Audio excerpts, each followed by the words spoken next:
Ang pulis nga nakalingkawas sa ambos mitataw nga litimo ang iyang pag-uli dinhi sa Sugbo. Iyang ipasabot nga siya nagtungha og criminal investigation and detection course. Iyan na usab na report sa kapulisan ang nahitabo kaniya. Siluan mayroon din sa dugang detalye. Nakaduso na sa iyang IRF kon incident report form si Police Senior Master Sergeant Artemio Tumakay III ngadto sa Station 4 sa Lapu-Lapu City Police. Buot niyang ipablatter ang nahitabong pagbanhig kaniya niadtong Domingo sa buntag sa Mar Beach, Barangay Marigondon. Apan tungod sa kabalaka sa iyang seguridad, gipamalihog na lang niya og laing tao ang paghatod sa incident report form ngadto sa police station.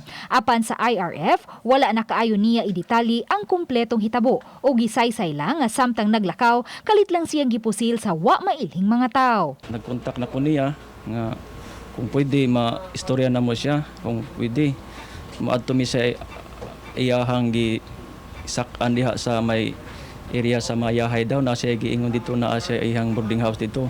Pero without kung naa ba siya, kung amo lang gyapon ng adtuon kay part man na sa atong investigation nga na may documentation. Sa telephone interview, gipasabot ni Tumakay III nga lehitimo ang iyang pag-uli sa Sugbo niadtong tunga-tungang bahin sa Marso kay maoy mando sa iyang uluhang buhatan.